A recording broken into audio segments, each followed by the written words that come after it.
ज्योतिर्गमय मृत्युर्मामृतं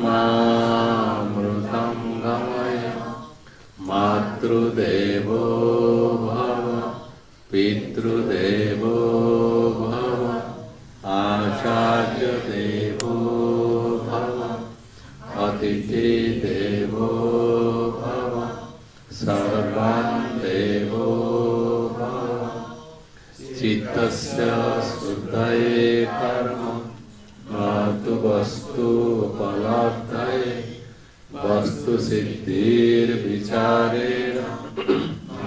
किंचित् कर्म कोटिभिः नित्यो नित्यानां चेतनाश्चेतनाम् एको बहुनां यो विदधाति कामं तमात्मस्थं येन पश्यन्ति धीरा तेषां शान्ति शाश्वती नेतरेषां मनसैवानुद्रष्टव्यं नेह नानास्ति किञ्चन मृत्युसा मृत्युमाप्नोति यः नानेव पश्यति विद्यते हृदयग्रन्थि छिद्यन्ते सर्वसंशयः क्षीयन्ते तस्य कर्माणि तस्मिन् दृष्टे परावरे अपाणिपादो यमनो गृहीता पश्यत्यचक्षुः सशृणात्यकर्म स वेत्ति वेद्यं न च तस्यास्ति वेत्ता ममाहुरयं पुरुषं महान्तम् यस्य देवे पराभक्ति यथा देवे तथा गुरु तस्य ते कथिता यथा प्रकाशन्ते महात्मनः ज्ञानामृतेन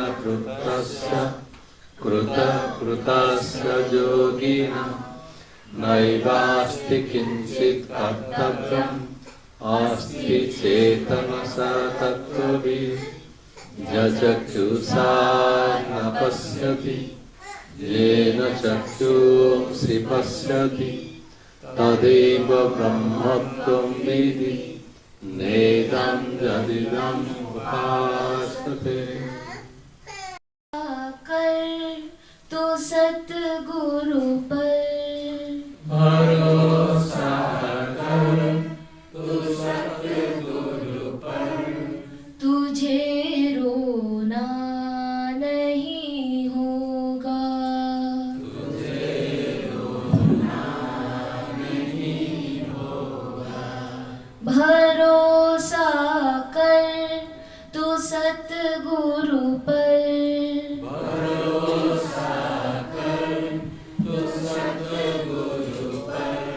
तुझे रोना नहीं होगा तुझे रोना नहीं होगा ये जीवन हंस के बीतेगा ये जीवन हंस के बीतेगा तुझे पछताना नहीं होगा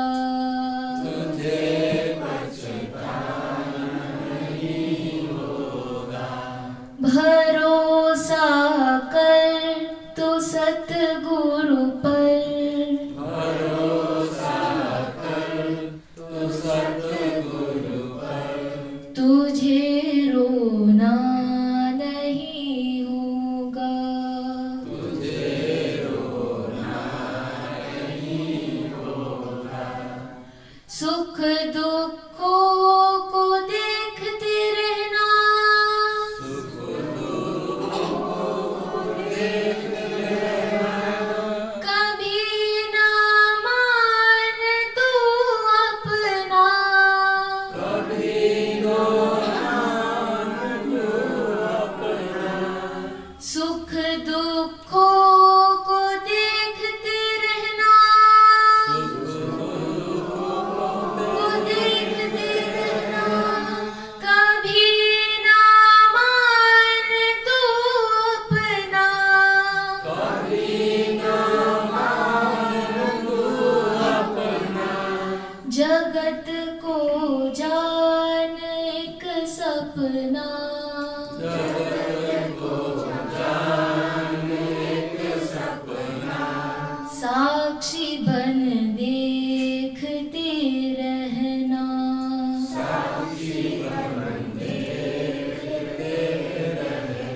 ये जीवन हंस के बीतेगा, जीवन हंस के बीतेगा, तुझे पछताना नहीं होगा, तुझे पछताना नहीं होगा।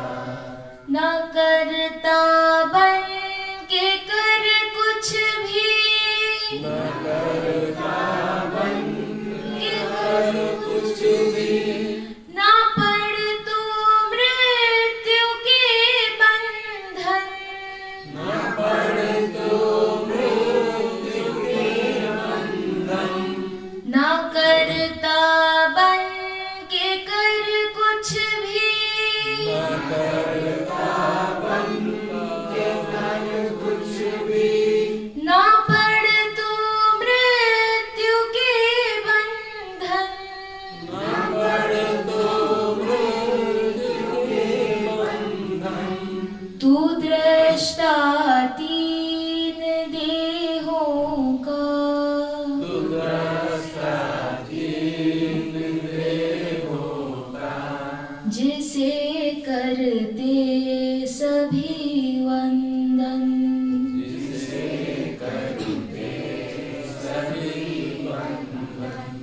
ये जीवन हंस के बीतेगा, जीवन हंस के बीतेगा, तुझे पछताना नहीं होगा, तुझे पछताना नहीं होगा।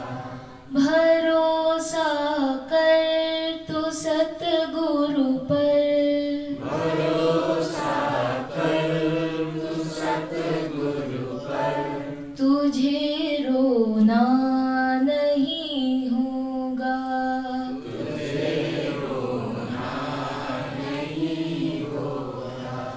ये देह पांच भूतों का,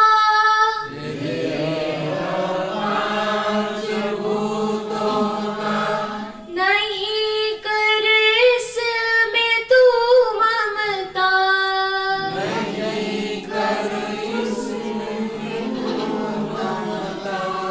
ये देह पांच भूतों का, पांच भूतों का, नहीं कर इसमें तू ममता, नहीं कर इसमें तू ममता। जगत एक पुष्प की माला, जगत एक पुष्प की माला, तू सब में सूत्रवत रमता, तू सब में शुक्रवत रमता।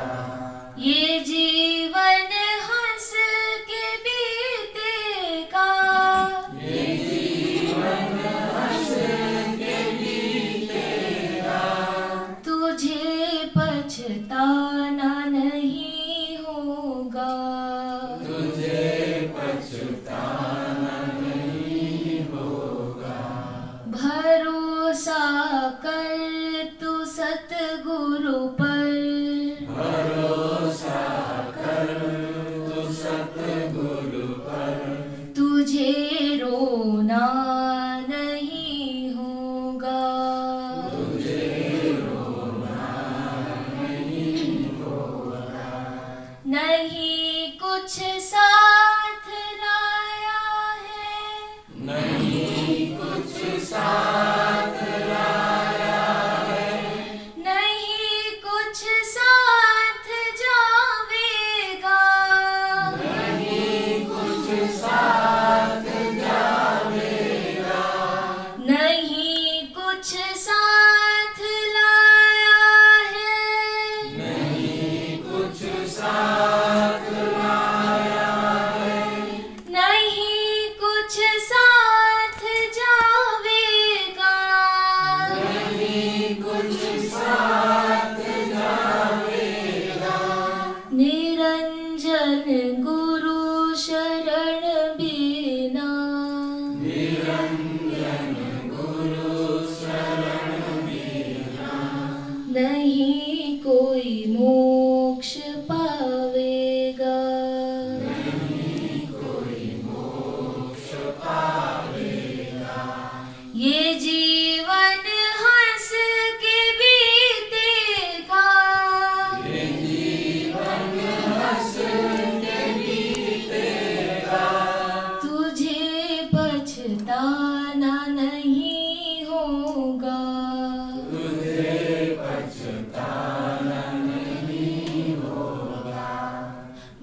भरोसा कर तू सतगुरु पर, भरोसा कर तू सतगुरु पर, तुझे रोना नहीं होगा, तुझे रोना नहीं होगा। भरोसा कर तू सतगुरु पर, भरोसा कर तू सतगुरु पर, तुझे रोना नहीं होगा। तुझे रोना नहीं होगा। दिग्दर्शन दिखाई सेति हूँ सत्संगर मूल आधार। जो दिग्दर्शन जो बाटटा बते दि जाठार अधिक कल्पना जन कर अन्य जीवन में सौभाग्य आसवार संभावना ही ना। टी सावधान हो भजनटा प्रत्येक पंक्तिटा सहित आमको तल्लीन हो अनुभव करने पड़े। प्रथम कथा से कहते संसार को जो मनुष्य मैंने आसर सबुठार बड़ दुर्भाग्य है क्या भरोसा नहीं। निज ऊपर तो मोटे नहीं, भगवान को ऊपर तो भरोसा कथा छाड़। गोटे भरोसा गोटे शब्द से क्या एते परिमाण से हीन एते निकृष्ट से गोटे आस्था गोटे भरोसा बिना जीवन तिष्ठिक रहा। जी संसार को जी आसना क्या भरोसा करने पड़े। पति हो पत्नी हो पिता हो माता हो संतान हो भरोसा करने पड़े। ये सब भरोसा गुड़ाक जब कैलकुलेशन करा जाए तुलना करा जाए ये सब भरोसा एक पाखे रही ये भरोसार कौन से मूल्य ना। प्रत्येक कौ मुहूर्त तुटब कौ मुहूर्त भांग कह आम हृदय सहित केवे जहाँ को भरोसा कर आस्था रखी जदि आमको सुजोग दि जाए जे तुम तुम मतामत कौन जहाँ तुम भरोसा रखुच टिके भर यदि आसीगला अहंटा टिके आसीगला मुकार जब पलि आसला से क्या क्षमा देव।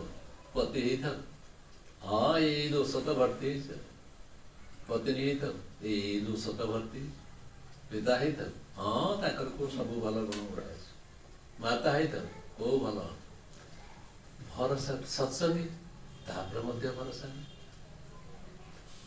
गुरु देखि सारा पर मनुष्यर चरित्र को गोटे शब्द से कहूँ भरोसा कर। अरे तू भरोसा कर किए से जी सद्गुरु होपर भरोसा करने कहना क्या कौन जे सद्गुरु होपर भरोसा। सद्गुरु कहबार अर्थ हो जे समग्र जीवन सारांशटा कौन बुझी ये सृष्टिर रहस्यटा जी बुझी तन्न तन्न कर देखी सृष्टिटार कौटी असुविधा अच्छे कौटी सुविधा अच्छे कौटी मनुष्य दुखर भांगी पड़ी तार असहायता तार व्यर्थता तार अशांति ये संसार को आसिक से आनंदित हवा कथा खुशी हवा कथा शब्द दिया ही नहीं। भरोसा कर कौन हम तोर तो सुखर खुशी किए सी जे सर्वांतकरण में आम खुशी चाहतु आम खुशीर स्तर पिता माता खुशीर स्तर संतान उन्नति पर्यंत सीमित था। भल चाकरी कला भल स्वास्थ्य अच्छी भल पोजिशन रही समस्त सम्मान आदर दौरान ठीक अच्छे गोटे किसी आशा गोटे कामना पचर से अच्छे ये सुख आसो कौटू आम तो किसी आशा करूँ से ना दुख आस तेणु ये से कहते ये सब गुड़ा छाड़ दे सुख दुख भल और मंद या भूली जा ताऊपर तो चली जा सुख और दुख जी अच्छी तो तन्न तन्न कर देख जहाँ तो सुख कौच जहाँ तो दुख कौच आसगला तो जीवन गोटे सुख तो चाहूल गोटे चाकरी हो चाकरी होगा जो चाहूल गोटे घर टे हो घर टे होगा जो चाहूल मोर संतान संतति हो तो किसी गोटे होगा ଚାହୁଁଥିଲୁ ମୋର ପିତା କି ମୋର ସନ୍ତାନ କୋଉଠି ବିବାହ କରୁ, ସେ ଠିକ୍ ଜାଗାରୁ ଫେରିଗଲା। ତ ସେ ସୁଖ ଆସିଲା ବେଳେ ତା ଦେହରେ ମାତି ଯାଉଛି। କିନ୍ତୁ ଭାବି ପାରୁନୁ ଯେ ସୁଖ ବୋଲି ଯାହାକୁ ତୁ ବର୍ତ୍ତମାନ ଚିନ୍ତା କରୁଛୁ, ଆଉ କିଛି ସମୟ ପରେ ସେଟା ପରିବର୍ତ୍ତିତ ହେବ। ଦିନ ଆଉ ରାତି ଯାହାକୁ ତୁ ସୁଖ ବୋଲି କହୁଛୁ, କିଛି ସମୟ କେବଳ, ଯେତେବେଳେ ତୁ ଆରମ୍ଭ କଲୁ ସୁଖ ଆରମ୍ଭ ହେଇଗଲା ବୋଲି ସେଠି ସେ ବଦଳିବା ଆରମ୍ଭ ହେଲା। ଦୁଃଖରେ ସେ ପରିବର୍ତ୍ତିତ ହେଇଯିବ। ଦୁଃଖ ଗୋଟେ ଆସିଗଲା, ଯାହାକୁ ତୁ ଦୁଃଖ ବୋଲି କହୁଛୁ ସିଏ ବି ପରିବର୍ତ୍ତନ ହେବା ଆରମ୍ଭ ହେଇଗଲା। ତାମାନେ ପ୍ରତ୍ୟେକ ମୁହୂର୍ତ୍ତ ପରିବର୍ତ୍ତନଶୀଳ। ଏଇଟାକୁ ମନେ ରଖିବା ପାଇଁ ପଡ଼ିବ। ଆମେ ଯେଉଁ ମୁହୂର୍ତ୍ତରେ ଏବେ ଅଛନ୍ତି, ଏବେ ସତ୍ସଙ୍ଗ ମୁହୂର୍ତ୍ତରେ ଆମେ ବସିଛୁ, ୟା କିଛି ସମୟ ପରେ ପରିବର୍ତ୍ତିତ ହେଇଯିବ। ଯଦି ସତ୍ସଙ୍ଗଟା ପରିବର୍ତ୍ତିତ ହେଇଗଲା ତାପରେ କ'ଣରେ ପରିଣତ ହେବ? ସତ୍ସଙ୍ଗ ଯୋଉଟା ଥିବ ସେଟା ଅସତ ଆଡ଼ିକି ଆମେ ମୁହାଇଦେବା। ଆମେ ଏଇଟା ଏଇ ପରିବେଶଟା ଛାଡ଼ିଦେବା, ଯେତେବେଳେ ଆମେ ଅସତ ଆଡ଼ିକି ଚାଲିଯିବା। ମିଥ୍ୟା ଯୋଉଟା ସେଟା ଆମ ଉପରେ ପ୍ରଭାବ ବିସ୍ତାର କରିଦେବ। ମିଥ୍ୟାର ପ୍ରଭାବରେ ଆମେ ଥିଲେ, ସେ ମିଥ୍ୟାର ପ୍ରଭାବରୁ ଆସି ଯେତେବେଳେ ପୁଣି ସତ୍ସଙ୍ଗ ପାଇଁ ଆସିଲେ, ସେ ପ୍ରଭାବିତ ହେଇ ଗୋଟେ ଅଲଗା ପ୍ରକାର ରୂପ ଧାରଣ କରିଗଲା। ପୁଣି ଗୋଟେ ନୂଆ ବାଟରେ ଆମକୁ ନୂଆ ପାଇଁ ଚାଲେ। ତା ମାନେ ସଂସାରର ସତ୍ୟ ହେଉଛି, ଏ ପରିବର୍ତ୍ତନଶୀଳତା ହେଉଛି ଏ ସଂସାରର ନିୟମ।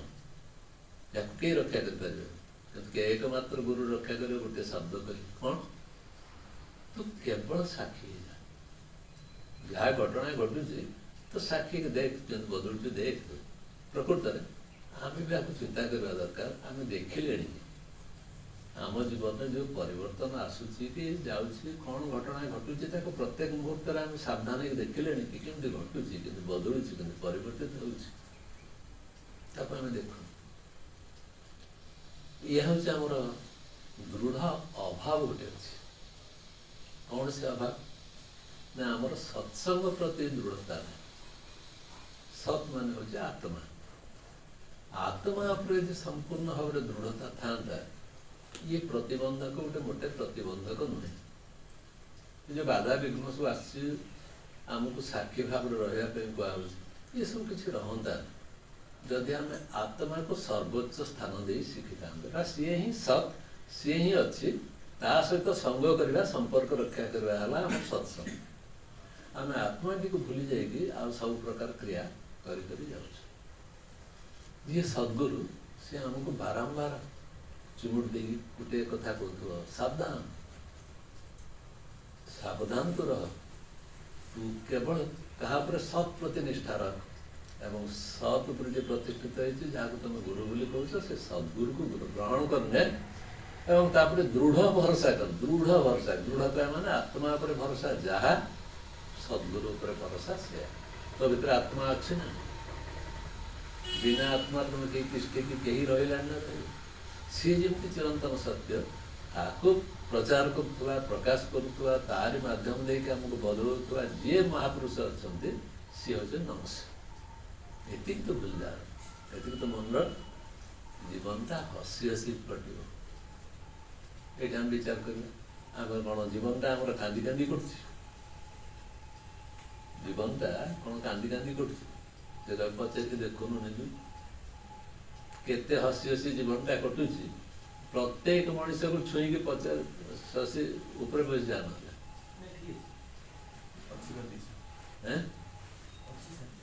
बसवा अच्छी कौन कर तू प्रत्येक मुहूर्त निजक विश्लेषण कर सीख। सत्संगर महिमा है कि आमको विश्लेषण कर कैपेसिटी बढ़ी दूसरी अनुसंधान करवा अनुशीलन करवा शक्तिटा बढ़ी दूसरी आउ कहार से प्रकार दृष्टिभंगी आउ कौन उपाय बदल ना केवल सत्संग माध्यम आम अनुशीलन कर क्षमता पाई मत अनुशीलन कर या बड़ जिन संसार किसी ना मत यदि अनुसरण कर संसार सारा समस्त अनुसरण कर ये एमती सी सेमती सी सेमती सी सेमती सी सेमती कि अरे तू समस्त अनुसरण कर करूँ से बोली जाजे तो ठीक अच्छे ना अनुसरण कौन कर जी आम बस समस्त पाखे गोटे शब्द अच्छे से मो ठीक मत छाड़देले आउ समस्त पाखे भूल अच्छे प्रत्येक भितर यहाँ रही मु ठीक ସେଇଥିପାଇଁ ଯାହା କହିଲେ ସେ ତର୍କ କରିବେ। ଯେତେବେଳେ ତାପରେ କିଛି ବିଚାର କରିବୁ ଦେଖ ହେଉଛି ନା ନାହିଁ, ମନକୁ ତ ନ କହିଲେ ମଧ୍ୟ ଜଣେ କହିପାରୁନି କିନ୍ତୁ ଭିତରୁ ଉଠୁଛି ନା ନାହିଁ, ହଁ ଏଇଟା ତ ହେଇଥିବ। ତର୍କ କରିବାର ଭାବ ଆସୁଛି ନା ନାହିଁ, ଶାନ୍ତ ତ କାହିଁ ସେ ନାହିଁ, ତର୍କ କାହିଁ ବୁଝୁଛୁ? ତୁ ଯିଏ ତୋର ଦୁଃଖ ନାହିଁ କି ସୁଖ ନାହିଁ, ତୁ ଖାଲି ଭରସା କରି ଶିଖିନୁ ବୋଲି ଏତିକି ଅସୁବିଧା ହେଉଛି। କାହା ଉପରେ? ସଦ୍ଗୁରୁ ଉପରେ ଭରସା କରିପାରୁନୁ, ଏଇଥିପାଇଁ ତୋର ଦୁଃଖ ସୁଖ ତୋତେ ଘାଣ୍ଟି ପଡ଼ୁଛି। ନହେଲେ ତୋର ଦୁଃଖ କ'ଣ ତୋର ସୁଖ କ'ଣ? ତୁ ଯଦି ସାକ୍ଷୀ ଭାବରେ ରହି ଶିଖିଲୁ, ତୋର ଦୁଃଖ ଆସିବ କେଉଁଠୁ ଆଉ ସୁଖ କେଉଁଠୁ ଆସିବ? ଏବଂ ତୋ ପାଇଁ ବଡ଼ ସମସ୍ୟା କିଏ? କିଏ ବଡ଼ ସମସ୍ୟା ଭାସ୍କର? ମୁଁ ହେଉଛି ବଡ଼ ସମସ୍ୟା। ଗୁରୁ ଗୀତାରେ କୁହାଯାଉଛି, କହୁଛନ୍ତି ଭଗବାନ ଶିବ ଯେ ମନୁଷ୍ୟର ସବୁଠାରୁ ବଡ଼ ଜିନିଷ ହେଉଛି ଯେତେବେଳେ ସେ ଗୁରୁଙ୍କୁ ବରଣ କରିବା ପାଇଁ ଯାଉଛି, ଗୁରୁଙ୍କ ଶରଣାପନ୍ନ ଯାଉଛି, ହେବା ପାଇଁ ଯାଉଛି, ସେତେବେଳେ ତା ଗୋଟେ ଦୁର୍ଭାଗ୍ୟକୁ ସେ ନେଇକି ଯାଉଛି। ସେଇଥିପାଇଁ ସେ ଶରଣ ଯାଇପାରୁନି। ତା ଭିତରେ ଗୋଟେ ହୁଁର ଭାବ ଅଛି। ମୁଁର ଭାବ ଯୋଉଟା, ତାକୁ ହୁଁର ଭାବ ଅଛି। ସେ କ'ଣ ଖାଲି ଖାଲି ଚାଲି ଯାଉଛି ସଦ୍ଗୁରୁଙ୍କ ପାଖକୁ, ସିଧା ଯାଉଛି ସଦ୍ଗୁରୁଙ୍କ ପାଖରେ ବସିକି ସମର୍ପିତ ହେଇଯିବା ପାଇଁ ନା। ତା ଭିତରେ ଯୋଉ ମୁଁକାରଟା ଅଛି, ଅହଙ୍କାରଟା ଅଛି, ତାକୁ ନେଇକି ସେ ଯାଉଛି। ଭାରି ସାବଧାନରେ ତାକୁ ବିଚାର କରିବା କଥା। ମୁଁ ଯେତେବେଳେ ଗୁରୁଙ୍କ ପାଖକୁ ଯିଏ ଯାଉନା କାହିଁକି, ମୁଁ ମୋର ଅହଙ୍କାରଟା ନେଇକି ଯାଉଛି। ମୋର ନମସ୍କାର କରିବା ଠାରୁ ଆରମ୍ଭ କରିକି, ଦର୍ଶନ କରିବା ଠାରୁ ଆରମ୍ଭ କରି, ତାଙ୍କ ସାଙ୍ଗରେ ମିଶିବା ଠାରୁ ଆରମ୍ଭ କରି, ତାଙ୍କୁ ପଚାରିବା ଠାରୁ ଆରମ୍ଭ କରି, ତାଙ୍କ ବିଷୟରେ ଚିନ୍ତା କରିବା ଠାରୁ ଆରମ୍ଭ କରି ଗୋଟିଏ ଜିନିଷ ମୁଁ ଛାଡ଼ିନି, ସେଟା ହେଉଛି କ'ଣ? ମୋର ଅହଙ୍କାର। ଅହଙ୍କାର କହିବାର ଅର୍ଥ ହେଉଛି ଯେକୌଣସି କଥା କହିଲା ପରେ ଯଦି ତା ଭିତରୁ ମୁଁ ଜାଣେ ବା ନ ଜାଣେ ମୁଁ ପଶି ଆସିଛି, ସେଇଟା ଅହଙ୍କାରଟା ଆରମ୍ଭ ହେଇଗଲା। ମୁଁ ଯଦି ନାହିଁ ତ ବହୁତ ସୁନ୍ଦର କଥା। ସେଥିପାଇଁ ସେ କହୁଛନ୍ତି ଗୁରୁଙ୍କ ପାଖକୁ ଗଲାବେଳେ ଗୁରୁ ଗୀତାରେ କୁହାହେଉଛି କେମିତି ଯିବ ନା, ତୁ ଯାହା, ତୁ ବୃଦ୍ଧ ଲୋକଟି ବୋଲି ଯଦି ନିଜକୁ ଭାବୁଛୁ, ତାହେଲେ ତୁ ଗୁରୁ ପାଖକୁ ଗଲାବେଳେ ସେ ବୃଦ୍ଧଟି ହେଇକି ଯା। ଯଦି ତୁ ଶିଶୁଟିଏ ଭାବୁଛୁ, ତୁ ଶିଶୁଟିଏ ହେଇକି ଯା। ଯଦି ତୁ ନାରୀଟିଏ ଭାବୁଛୁ, ତାହେଲେ ତୁ ନାରୀଟିଏ ହେଇକି ଯା। ତୁ ଯୋଉ ଅବସ୍ଥାରେ ଅଛୁ ସେଇ ଅବସ୍ଥା। ମୁଁ ଚୋରଟିଏ ବୋଲି ଭାବୁଛୁ, ତୁ ଚୋର ହେଇକି ଯା। ଗୁରୁ ପାଖରେ ସ୍ପଷ୍ଟ ପରିଷ୍କାର ପରିଚ୍ଛନ୍ନ ହେଇକି ଯା। ଏ ହେଉଛି ସମର୍ପଣର ପ୍ରଥମ ନମ୍ବର ସର୍ତ୍ତ। ମୁଁ ଯାହା, ମୁଁ ସେଇଆ ହେଇକି ଯାଏ। କିନ୍ତୁ ମୁଁ ଗୁରୁ ପାଖକୁ ଗଲାବେଳକୁ ମୁଁ ସେଇଆ ନ ହେଇକି ଆଉ କ'ଣ ହେଇକି ଯାଉଛି? ଠିକ ନା ଭୁଲ? କ'ଣ ଭାବିବେ, ଏଇ ସମୟରେ ଯିବି ନା ନାହିଁ, ଗୁରୁ ବର୍ତ୍ତମାନ କ'ଣ କରୁଥିବେ, ବିଶ୍ରାମ ନେଉଥିବେ କି କ'ଣ କରୁଥିବେ, ସେ ତ କାହାକୁ ଆଉ କାହା ସାଙ୍ଗରେ କଥା କହୁଛନ୍ତି, ମୁଁ ଯଦି ଗଲି କାଳେ ରାଗିବେ, କେତେ ପ୍ରକାର ଭାବନା ନେଇକି ଆମେ ପଶୁଛନ୍ତି ନା ନାହିଁ ଗୁରୁଙ୍କ ପାଖକୁ? ନାଇଁ ସତ ନା ମିଛ? ମୁଁ ଯାହା ଅନୁଭବ କରୁଛି ମୁଁ ସମସ୍ତଙ୍କୁ ସେୟା କରୁଛି। ଏଇ ପ୍ରକାର ସ୍ଥିତିରେ ଯେତେବେଳେ ଆମେ ଯାଉଛୁ, ପ୍ରବଚନ ଦେଉଛନ୍ତି ସନ୍ଥ, ଏମିତି ଛୋଟ ଛୁଆଟେ ପାଟି ପଟପଟ କରୁଛି, ତାର କିଛି ଫିଲିଙ୍ଗସ୍ ନାହିଁ। ସେ ଗଲା, ସେ ଯେଉଁ ଚୌକିରେ ବସିଛନ୍ତି ସେ ଚୌକି ଉପରେ ବସି ପଡ଼ିଲା। ସେ କଦଳୀଟା ତାଙ୍କ ପାଖରେ ଅଛି, କିଏ ଦେଇଛି କ'ଣ କଲେ, ତାକୁ ଛଡ଼େଇଲା, ଖାଇଲା। ଗୁରୁ ବସିଛନ୍ତି, କାଳେ କ'ଣ ଭାବିବ, ମା ଦେଖୁଛେ, ସିଏ କାହାକୁ ଅନୁଭବ, ସିଏ ତ ଚାଲିଗଲା, କଦଳୀଟି ଛଡ଼େଇଲା, ନିଜେ ପାଟିରେ ପୁରେଇଲା। ଗୁରୁ ଖାଇବେ, ଆମେ ଗଲେ କ'ଣ କରିବେ? ଆଗେ ଗୁରୁଙ୍କୁ ଦେଇକି ତାପରେ ଆମେ ଖାଇବା ନା। ନିଜେ ନିଜେ କେମିତି ଖାଇଦେବା? ଆଗେ ଗୁରୁଙ୍କୁ ଦେବା, ତାପରେ ଆମେ ଖାଇବା। କିନ୍ତୁ ପିଲାଟିଏ କ'ଣ ଭାବିକି ଯାଉଛି, ଆରେ ମୁଁ ଯେମିତି ଅଛି ସେମିତି ମସ୍ତିରେ, ଏବଂ ମୋର ଇଚ୍ଛା ହେଲା ଖାଇବା ପାଇଁ, ମୁଁ ଖାଇଲି। ଗୁରୁ ବସିଛନ୍ତି ଗୋଟେ ଚୌକିରେ, ମୁଁ ଗଲି ସେ ଖଟ ସେଠି ବସିଗଲି, କ'ଣ ଅସୁବିଧା ହେଇଗଲା? ଭାବିବା ପାଇଁ ତା ପାଖରେ କିଛି ନାହିଁ, ବିଚାର କରିବା ପାଇଁ ତା ପାଖରେ କିଛି ନାହିଁ। ତେଣୁ ସେ କେମିତି ଅଛି? ଏକଦମ ଶାନ୍ତ ସରଳ ଅବସ୍ଥାରେ ଅଛି। ଗୁରୁ ପାଖକୁ ଗଲାବେଳେ ସେଇ ଭାବରେ ଯିବା କଥା। କେମିତି? ଯେ ମୁଁ ଯାହା ଜାଣେ ବା ନ ଜାଣେ, ଅଜ୍ଞ ହେଇଥାଏ, ମୂର୍ଖ ହେଇଥାଏ, ଜ୍ଞାନୀ ହେଇଥାଏ, ପଣ୍ଡିତ ହେଇଥାଏ, ବିଦ୍ୱାନ ହେଇଥାଏ, ନ ହେଇଥାଏ, ଯାହା ତାହା ମୁଁ ସେଇ ଅବସ୍ଥାରେ ଆପଣଙ୍କ ପାଖକୁ ଯାଉଛି। ମୋର ଭାବିବା ଦରକାର ନାହିଁ ଯେ ମୁଁ କେମିତି ଅବସ୍ଥାରେ ଯିବି, କେମିତି ଅବସ୍ଥାରେ ପହଞ୍ଚିବି, କେମିତି କ'ଣ କରିବି, ଭାବନା ନାହିଁ। କିନ୍ତୁ ଏଥିପାଇଁ କୌଣସି ପ୍ରକାର ଅହଂ ନେଇକି ଗୁରୁ ପାଖକୁ ଯାଉନି ଏବଂ ସେଇଥିପାଇଁ କୁହାଯାଉଛି ମିଥ୍ୟାର ଆଶ୍ରୟ ନେଇକି ଯାଉନି ମିଥ୍ୟାଟାକୁ ନେଇକି ପାଖରେ ଯାଉନି ତୋତେ କହିଦିଆଗଲା ସଂସାରଟା ହେଉଛି ଏକ ସ୍ୱପ୍ନ ତୁ ସେ ସଂସାର ଭିତରେ ବୁଡ଼ିକି ଅଛୁ ନା ନାହିଁ तो स्वप्नटा नहीं कि तू गुरु पाखु जाऊछु ना नहीं तो स्वप्न तो भीतर अच्छे ना नहीं से स्वप्न नहीं कि तू जाऊछु ना नहीं क्योंकि तोर स्वप्न हो तोर भावना हो मोर अभाव अच्छी असुविधा अच्छी जहाँ है था ना कहीं तो गुरु पाखु किसी ना किसी पर्पस रे जो उद्देश्य रखी जाऊछु केबे तू जाऊनु मु केमती संपूर्ण भाव जेतिक जीवन रे बंचिबी मो घोड़ा की घोड़ी बड़े हे भाई कहूनी कि भीतर जमी मस्ती आनंद नाची उठू मत किसी अभाव किसी असुविधा ना सीटा हूँ मोर स्वरूपटा मो स्वरूप आनंदमय स्वरूपटा मोर तेणु सब जमी आनंदमय अवस्था सृष्टि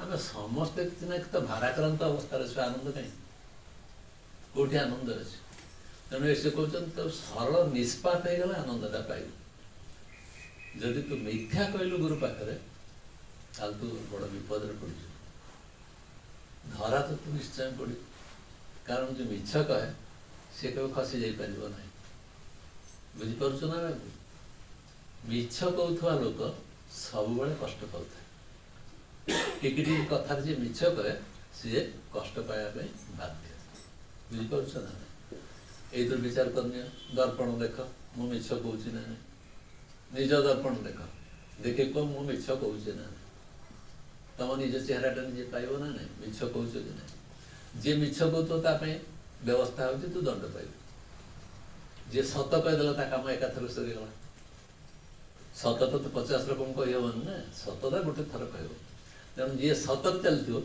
सी स्पष्ट दिवालोक भाया समस्त परिष्कार देखा ना जी स्पष्ट जी अस्पष्ट थी सी दुख पाइब विचार कर देख आम दुखर कारण कौन है आम प्रत्येक कथा परिष्कार परिच्छन्न स्पष्ट नुहे मिथ्या को आश्रय करके बंचु से आमको हसवाटा आसे आ सब जिन मिलूँ अभाव किसी ना धन संपत्ति सब अच्छे किंतु अभाव अच्छी मोर मधुर हस टिके मो भर जो मीठा हस टिके थे संसारटा के सुंदर मो निकटतर हो जाता सेटा हो पारे कहीं ना मु हस टिक मारदे मोर निजक बंचे रखापी चेष्टा कर हस कहला मैंने बुझीपार ना ना हस कहला मैंने क्या देखापी घोड़ा भाया हसवा नुहे हस कहबार अर्थ हूँ मु प्रकृति जी जदि मो आत्मस्वरूप आत्मार क्या प्रति कौन अवसाद अच्छी परापणार अच्छी भेदभाव अच्छी से आत्मभाव बुड़ी रही लोकटे सब बड़े आनंद मुखर या व्यतीत अन्य रास्ता ना परशुराम ना शुणी परशुराम गोटे अवतार भगवान विष्णुकर गोटे अवतार परशुराम परशुराम चाहते निक्षत्रिय करने माने क्षत्रिय गोटे कहीं जमी रही धरा पृष्ठ ब्राह्मण व्यतीत से क्या शिक्षा देवे जदि शिक्षा देवी ब्राह्मण को शिक्षा देवी कौन सी क्षत्रिय को देखले मुझे निक्षत्रिय करी ये सब पृथ्वीटा को क्षत्रिय मान को ध्वंस करी किंतु कर्ण जाकर शिक्षा करने गले कर्ण जो शिक्षा करने गले गुरु पाखक निष्ठापरायण हो गले आप जहाँ चाहते मुझे करी सेवा कले जत्न कले एभली भाव कले गुरु गला अच्छा ठीक अच्छे तू कौ जाति कौनटा पचार तू ब्राह्मण की क्षत्रिय की किसी न पचार गले ठीक अच्छे ते आदेश दिगला तू शिक्षा कर या अस्त्र विद्या शिक्षा करने धनुर्विद्या शिक्षा करने आग्रह था तेणु परशुराम से शिक्षा देवाई निष्ठा प्रकाश कर संपूर्ण भाव शिक्षा देले यार शिखबार इच्छा अच्छे ना तेणु कर्णर शिखापी इच्छा थी जो से संपूर्ण निष्ठार सहित शिखला किसी गला दिने परशुराम टे शोवाई जाऊँच कर्ण कहला आज्ञा ए मो जंग उपर आप शोपड़ ये आश्रय नहीं शो जा ठीक अच्छे कहीं शो पड़े जमी शोती किसी समय गला देखला बेल गोटे पोक जोक भाया गोटे पोकटे जी रक्त पीए मांस भी खाए से कर्णर जंग पाखे ତା ଭିତରେ ପଶିକି ତା ରକ୍ତ ଗୁଡ଼ାକ ସବୁ ଖାଇ ଖାଇ ଚାଲିଛି। କାହାର? କର୍ଣ୍ଣର। ଏବଂ ମାଂସ ଗୁଡ଼ାକ ବି ଖାଉଛି। ତାର ଦେହ ହାତ ସବୁ ରକ୍ତରେ ଭରପୁର ହେଇ ସାରିଲାଣି। ସେ ସେରକମ ଗୁରୁଙ୍କ କୂଳ ଧରିଛି ନା, ତେଣୁ ଟିକେ ଭଲ ଚଲୁନି, ଟିକେ ବି ଅନ୍ୟ ମନସ୍କ ନାହିଁ। ସମ୍ପୂର୍ଣ୍ଣ ଭାବରେ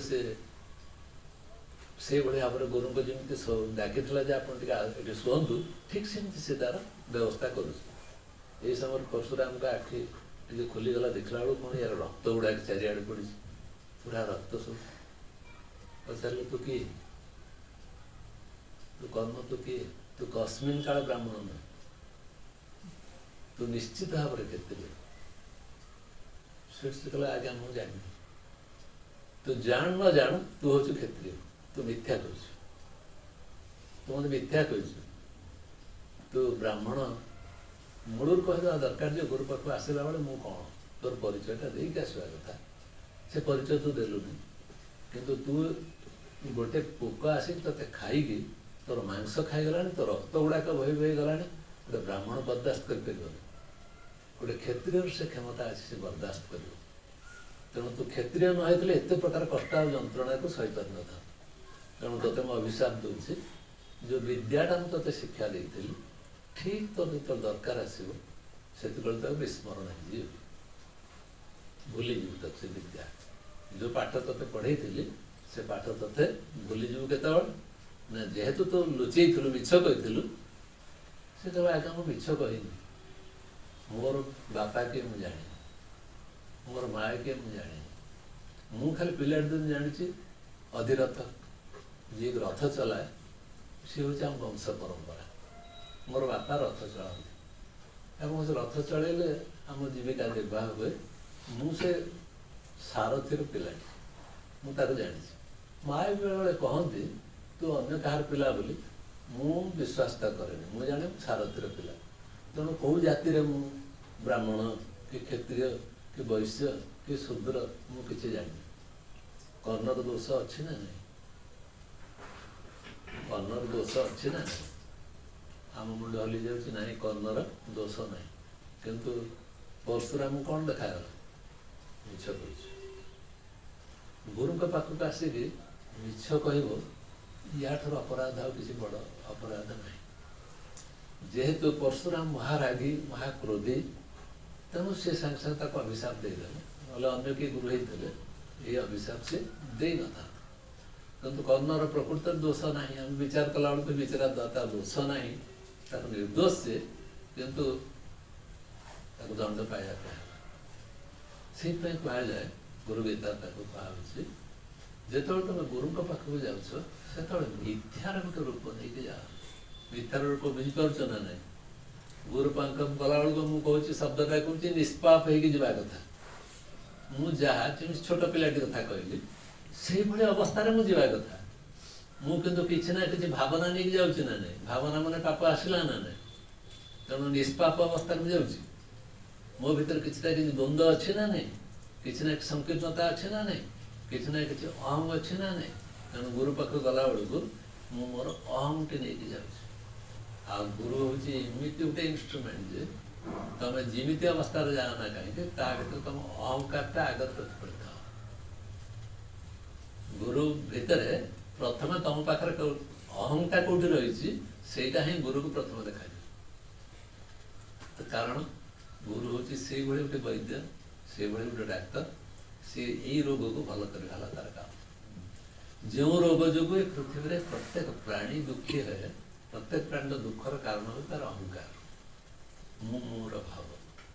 ସେଇ ମୋର ଭାବ କେତେବେଳେ କେମିତି କାହା ପାଖକୁ ଆସେ ତାକୁ କଳ୍ପନା କଲେ ଜାଣିପାରିବ ନାହିଁ। ଆମକୁ ଯେକୌଣସି ଜିନିଷ କହିଲା ମାନେ ନାଇଁ ନାଇଁ ଏମିତି ନୁହେଁ, ପଚାରି ଦେଖୁନ ଜଣେ ଦି ଜଣ କଥାବାର୍ତ୍ତା ହେଉଥିବେ, ସେ ତାକୁ ନାଇଁ ନାଇଁ ମନା କରୁଥିବ, ନାହିଁ ହଁ ବୋଲି ସ୍ୱୀକାର କରିବ ନାହିଁ। ଜଣେ କହୁଥିବ ଆଉ ଜଣେ ତା ଭିତରଟା ନାହିଁ ନାହିଁ କହୁଥିବ, ଦେଖ ଏଠି ଆଇକି ଦେଖ ମୁଁ ଦେଖୁଛି ସବୁବେଳେ। ଜଣେ କଥା କହୁ ଆଉ ଜଣେ ତାକୁ ନା ନା କହୁଥିବ। ଆମର ଭିତରେ କଥାବାର୍ତ୍ତା ହେଲା ବେଳେ ମଧ୍ୟ ନାଇଁ ନାଇଁ ଏଇଟା ଆଗେ ଆସୁଥିବ, ନାଇଁ ନାଇଁ ଏଟା ନୁହେଁ ଏଟା ହଉଛି ନା ନାହିଁ। ସ୍ୱୀକାର କରିବା କୌଣସି ସମୟରେ ଆମ ଚରିତ୍ର ଭିତରେ ଦେଖାଯାଉ। ଇଏ ସବୁ ତମ ସଂସାର ପାଇଁ ଚଳିବ। କିନ୍ତୁ ଗୁରୁଙ୍କ ପାଖକୁ ଗଲାବେଳେ गुरुଙ୍କ ପାଖକୁ ସମର୍ପିତ ହେବା ପାଇଁ ଗଲାବେଳେ ନିଷ୍ପାପ ଭାବରେ ଯିବା ପାଇଁ ପଡ଼ିବ। ନିଷ୍ପାପର ଅର୍ଥଟା ବୁଝିପାରୁଥିବ। ତମେ ଯାହା ସେଇ ଅବସ୍ଥାରେ ସମ୍ପୂର୍ଣ୍ଣ ଭାବରେ ସେମିତି ସମର୍ପିତ ହେବ। ମୁଁ ପିନ୍ଧିଛି ଲୁଗା ସମର୍ପିତ ହେବ, ନ ପିନ୍ଧିଛି ଲୁଗା ସମର୍ପିତ ହେବ। ମୁଁ କ'ଣ ପିନ୍ଧିଛି କ'ଣ ନାହିଁ ତା ପ୍ରତି ତମ ଧାରଣା ରହିଲେ ତମର ଅହଂଟା ଅଛି ଲାଖିଗଲା କେଉଁଠି? ତମର ବସ୍ତ୍ର ଉପରେ ଲାଖିଗଲା ନା ନାହିଁ? ତମେ ଯଦି ଯାଉଛ ପୁଣି ଆମକୁ କେହି ଜାତିର ଲୋକ ମୁଁ ଏମିତି ଗୋଟେ ସାଧାରଣ ଲୋକଙ୍କୁ ନମସ୍କାର କରି ତାହେଲେ ତମ ଅହଂକାରଟା ଅଛି ନା ନାହିଁ? ଯୋଉଠି ଦେଖ ନା କାହିଁକି ପଜିଟିଭ ହଉ ନା ନେଗେଟିଭ ହଉ, ସକାରାତ୍ମକ ହଉ ବା ନକାରାତ୍ମକ ହଉ, ଅହଂକାରଟା ଅଛି ନା ନାହିଁ? ସେ ଅହଂକାରଟା ଥିବା ପର୍ଯ୍ୟନ୍ତ ଆମେ ନିଷ୍ପାପ ରହିପାରିବା? ନିଷ୍ପାପ କେହି ହେଇପାରିବ? ସେଇଥିପାଇଁ ଆମ ଶାସ୍ତ୍ରରେ ବିଭିନ୍ନ ମହାପୁରୁଷ ମାନେ ଆମକୁ କଥା ପ୍ରସଙ୍ଗରେ ଏଇ କଥା କହିଛନ୍ତି ଯେ ଅତି କମରେ ତମେ ଭରସା କର କେହି ନା କେହି ଭଗବାନ ନାମରେ କିଛି ନା କିଛି ଗୋଟେ ସତ୍ତା ଅଛି। ଯେତେବେଳେ ତମେ ତମ ନିଜ ଦ୍ୱାରା କିଛି ହଉନି, ତମର ମାତା ପିତାଙ୍କ ଦ୍ୱାରା ଯାହା ଯାହା ବତେଇଲେ, ଯାହା ଯାହା ଦେଲେ, ମାତୃଦେବ ହବ, ପିତୃଦେବ ହବ, ତାପରେ ଆଚାର୍ଯ୍ୟ ଦେବ ହବ। କାହିଁକି କୁହାହଉଛି ନା ମାତା ପିତା ଯୋଉ ଦୋଷକୁ ଦୂର କରିପାରିବେ ନାହିଁ, ଆଚାର୍ଯ୍ୟ ସେ ଦୋଷକୁ ଦୂର କରିଦେଇପାରିବେ। ତେଣୁ ମାତୃଦେବ ଭବ ତାଙ୍କୁ ମା ବି ଶିକ୍ଷା ଦଉଛନ୍ତି ନା ନାହିଁ ଜୀବନ ସାରା, ପିତା ବି କିଛି ଶିକ୍ଷା ଦଉଛି ନା ନାହିଁ। ଏ ଶିକ୍ଷାର ଏକ ସୀମା ଅଛି, କିନ୍ତୁ ଆଚାର୍ଯ୍ୟ ପାଖରେ ପହଞ୍ଚିଲା ବେଳେ ସେଟା ସଂଶୋଧିତ ହେଇଯାଉଛି, ଏଟା ସୁନ୍ଦରରେ ପରିଣତ ହେଇଯାଉଛି ଏବଂ ସେଇ ଶିକ୍ଷାଟା ଆମ ପ୍ରାଣକୁ ଛୁଇଁ ଯାଉଛି ଏବଂ ଆମର ଜୀବନ ପାଇଁ ବଡ଼ ଆବଶ୍ୟକ ହେଉଛି। ଆମକୁ ସେ ଅନୁସାରେ ବିଚାର କରିବା ପାଇଁ ମୁଁ ଦିଆହେଇଛି। ଆମର ଯେଉଁ ମହାପୁରୁଷ ମାନେ ଅଛନ୍ତି ସେମାନେ ଆମକୁ ବତେଇଛନ୍ତି, ଦେଖ ଯାହା କିଛି କ୍ରିୟା ହେଉଛି ଏ ସଂସାରରେ, ଯାହା କିଛି ଘଟଣା ସବୁ ଘଟୁଛି, ଏ ସବୁ ଘଟଣା ପଛଆଡ଼େ ତମର ଶୁଭେଚ୍ଛା ପାଇଁ ଆଉ କାହାର ଗୋଟେ ଶୁଭେଚ୍ଛା ଧାରା ତମ ଉପରେ ଅଛି, ତାକୁ ଭରସା କର। ଆଚାର୍ଯ୍ୟ କହିପାର ତାର ଗୋଟେ ଶୁଭେଚ୍ଛା ତମ ଉପରେ କାମ କରୁଛି। ସେ ଯୋଉଠି ଥିଲେ ମଧ୍ୟ ତାର ଶୁଭ ଇଚ୍ଛାଟା ତମ ସମସ୍ତଙ୍କୁ ସୁରକ୍ଷିତ କରୁଛି, ଛତା ଭଳି ସାହାଯ୍ୟ କରୁଛି। ତାକୁ ମନେ ରଖିତା ଯିଏ ଯେକୌଣସି ଉପାୟରେ ଯୋଉ ସ୍ଥିତିରେ ଥାଉ ନା କାହିଁକି ତା ଉପରେ ଏ ଶୁଭ ଭାବନାଟା କେହି ନା କେହି ମହାପୁରୁଷଙ୍କ ଅଛି। ତେଣୁ ତାକୁ ସଦ୍ଗୁରୁ କୁହାଯାଉଛି। ଯିଏ ସଦ୍ଗୁରୁ ସେ କାହାକୁ ଏମିତି ଛାଡ଼ି ଦେଇପାରିବନି। ସେ ସବୁବେଳେ କହୁଥିବ ତୋର ପଛଆଡ଼େ କିଛି ନା କିଛି ସାହାଯ୍ୟ କରିବା ପାଇଁ କେହି ନା କେହି ଗୋଟେ ଅଛି, ଭଲକି ଦେଖ, ଦେଖିବା ବାରିପାରିବ କେହି ନା କେହି ଗୋଟେ ଅଛି। ଆମେ ସେଟା ବି ବାରିକି ଦେଖି ନାହାନ୍ତି, ମୋ ପଛଆଡ଼େ କେହି ଅଛି କି ନାହିଁ। ଏତେ ଅହଂକାରୀ ଆମେ, ଆମ ନିଜ ଉପରେ ଆମର ଏତେ ଭରସା ଆଉ ଆସ୍ଥା ଯେ ମୁଁ ତାକୁ ଛାଡ଼ି ଦେଇକି ଆଉ କାହାକୁ ଗ୍ରହଣ କରିବା ପାଇଁ ନାରାଜ, ଗ୍ରହଣ କରିବା ପାଇଁ। ସେଥିପାଇଁ ସେ କୁହାହଉଛି ତୁ ଏଇଠୁ ଖସିଯା ଟିକେ, ତୁ ଦେଖ ତୋ ପଛଆଡ଼େ କେହି ନା କେହି ଗୋଟେ ଅଛି, ତୋତେ ସହାୟତା କରିବା ପାଇଁ, ସାହାଯ୍ୟ କରିବା ପାଇଁ କେହି ନା କେହି ଗୋଟେ ଶୁଭେଚ୍ଛୁ ଅଛି। ତାକୁ ଟିକେ ସ୍ମରଣ ରଖିଥା, ତାର ତୋର ସବୁ କାମ ଠିକ ହେଇଯିବ। ତୁ ଯୋଉ ଭାବୁଛୁ ମୁଁ ବିପଦରେ ପଡ଼ିବି କି ଆପଦରେ ଅଛି, ତୋର ବିପଦ ଆପଦ ତୋ ବାଟରେ ଅଛି। ତୋତେ ତ ଗୋଟିଏ ମନ୍ତ୍ର ଦେଇ ଦିଆଗଲା, ତୁ ସାକ୍ଷୀ ହେଇକି ରହ। ସେଟା ହେଇକି ତୁ ପରୀକ୍ଷା କରି ନିଜକୁ ଦେଖ, ତୋର ସୁଖ ଆସୁ ଦୁଃଖ ଆସୁ ଭଲ ଆସୁ ମନ୍ଦ ଆସୁ ସାକ୍ଷୀ ଭାବରେ ରହିଲେ ଏଟା କେମିତି ଦୂରୀଭୂତ ହଉଛି ଦେଖ। ତାକୁ ତ କେବେ ପ୍ରାକ୍ଟିସ କଲୁନି, ଅଭ୍ୟାସ କଲୁନି, କି ତାକୁ କେବେ ସାଧନା କଲୁନାହିଁ, ନ କରିକି ଏତେ କଷ୍ଟ ପାଉଛୁ। ତଥାପି ବିଚାର କରିକି ଦେଖ, କେହି ନା କେହି ତୋର ପ୍ରତ୍ୟେକ ସମୟରେ ତୋର ଶୁଭ କରିବା ପାଇଁ ଅଛି। ଆମେ ପଛରେ ତାକୁ ଆନାଲାଇଜ କରିବା, ବିଶ୍ଳେଷଣ କରିବା। ଯମୁନା ନଦୀ କୂଳରେ ଜଣେ ସନ୍ଥ ସେ ଆସିକି ପହଞ୍ଚିଗଲେ। ସୁନ୍ଦର ଉଦ୍ୟାନ ଅଛି, ଚମତ୍କାର ଜାଗାଟି। ସେଠି ରହିଲା ପରେ ସେ ଗାଁ ଲୋକମାନେ ପଚାରିଲେ, ଇଏ ତ ଭଲ ଦେଖାଯାଉଛନ୍ତି ଲୋକଟି, କ'ଣ? ଆସିକି ତାଙ୍କ ପାଇଁ କହିଲା, ଆଜ୍ଞା ଆପଣ କ'ଣ? ପଚାରିକି ବୁଝିଲେ ଜଣାପଡ଼ିଲା ଏଇ ଜଣେ ସାଧୁ ସନ୍ଥ ଭଳିଆ ଲୋକ। ତାଙ୍କ ପାଇଁ ସେ ଗୋଟେ କୁଡ଼ିଆ ତିଆରି କରିଦେଲେ, କହିଲେ ଏଠି ଆପଣ ରୁହନ୍ତୁ। ସେ କୁଡ଼ିଆରେ ସେ ରହିଲେ। ରହୁ ରହୁ ସେ ଖାଲି ସମସ୍ତଙ୍କୁ ଏଇ ଶିକ୍ଷା ଦିଅନ୍ତି, ଆରେ ବାବୁ ସମସ୍ତେ ଯେମିତି ରହୁଛ ରୁହ, ତମ ପଛଆଡ଼େ କେହି ନା କେହି ଗୋଟେ ଅଛି ତମକୁ ସାହାଯ୍ୟ କରୁଛି, ତମେ ତାକୁ ସେ କଥା ସ୍ମରଣ ରଖିଥା। କିଛି ନା କିଛି ଗୋଟେ ସାହାଯ୍ୟ କେହି କରୁଛି, ତମ ପଛଆଡ଼େ ଅଛି, ତମର ସାହାଯ୍ୟ କରୁଛି, ତମେ ତାକୁ ସ୍ମରଣ କର, ସବୁ କାମ ଅଛି। ସେଇଟା ଭଗବାନ କୁହ, ଯାହାକୁ କହୁଛ କୁହ, ଆତ୍ମା କୁହ, ଈଶ୍ୱର କୁହ, ଯାହା କହୁଛ କୁହ, କେହି ନା କେହି ତମକୁ ସାହାଯ୍ୟ କରୁଛି। ଏମାନଙ୍କର କିଛି ଦିନ ଗଲା ପରେ ଏମାନେ ଦେଖିଲେ ତାଙ୍କ ଗାଁ ଭିତରେ ସବୁ କୁକୁଡ଼ା ଗୁଡ଼ା ଯିଏ ଥିଲେ, ସବୁ କୁକୁଡ଼ା ଗୁଡ଼ା ମରିବା ଆରମ୍ଭ କଲେ। ଯେତେ କୁକୁଡ଼ା ଥିଲେ ସବୁ କୁକୁଡ଼ା ମରିବା ଆରମ୍ଭ କଲେ। एमन कहले साधु महात्मा पचारे आज्ञा ये कि कथा आम गाँव में जेतिक कुकुड़ा थे सब कौन मरवाई गले कौन अवस्था हम आम आम चलू सब कमी कहले तुम भरोसा भरोसा करछ ना नहीं भगवान के ऊपर तो तुम गोटे कथा कही भगवान पर भरोसा कर ना नहीं से कर काम हो कुकुड़ा मरु कौन असुविधा कौन तापर आउ किछि दिन जाइए कि नहीं एम आस कहले आज्ञा ये कौन अद्भुत कथा आम गाँव में गोटे बोली कुकुर नहीं कुकुरा भोकु ना कुकुर किए कड़े पड़े कुकुरा असुना कहले भगवान को भरोसा कर ना नहीं सेटा को छाड़ दीच तुम कुकुड़ा मरीगला ताप चिंता कुकुर मैंने कहीं ना चिंता किंतु जोटा कही भगवान चिंतन कर स्मरण करटा नहीं तापर कि दिन गला कहले आज्ञा आम कौन करूँ आम चुली जलुनी कौन पाई चुली जलुनी ना से सब पत्थर घसिकी तादर निआ बाहर करते गैस सेमती नाला पत्थर घसिकी बाहर करते कहले कौन है के जानी आ पत्थर घसला बेलू निआ बाहर आम रंधाबड़ा सब केमती कमी रंधाबड़ा हम ना कहीं चिंता कर भगवान पर भरोसा रखछ ना नहीं एम कहले ये बड़ अद्भुत कथा ये आम खाली भगवान कही दौरान ये सब आस्ते आस्ते कुकुड़ा मले कुकुर गुड़ाक ना पुणी चुली जलुनी ये अवस्था आम करूँ कौन दीज लोक अपेक्षा न करी साधु को कहले साधु सेमती निजर पत्थर भी घसिकी से जल करना सी भी रांधि खाए केमती पचारा बेलू से साधु को एमती राति न खाइल तो मरजी अरे आज रातिटा न खाइल ना कौन है काली खाइब काली के पत्थर घसले निआ बाहर कौन असुविधा एम अपेक्षा न करके पलैले आउ को पाख गाँव रू कौटे निआ टी आमती जाऊन देखला बेलू गोटे धूली गुड़ा खूब जोर धूली झड़ खूब जोर है धूली गुड़ा खूब जोर आम देख सारा आश्चर्य पचार धूली गुड़ा कौन माड़ी आस कई सैन्य मैंने आसते गाँ गुड़ाक सब आक्रमण करने आक्रमण करने गला बेलू एम गोटे घर पाखे रही जाइए समय जी आक्रमण करने से पिलाटी कहला ता बापा को आज्ञा ये गोटे गाँ देखा एटा गोटे गाँ देखा ता बापा कहले गाँ से देखा से गाँव में कई ना से गाँटा को आक्रमण कौन करने जो से पचारा कौन कई ना कहला जदि था सकाळ है कुकुड़ा तो अति कम कप करते ना नहीं तो कुकुड़ा ना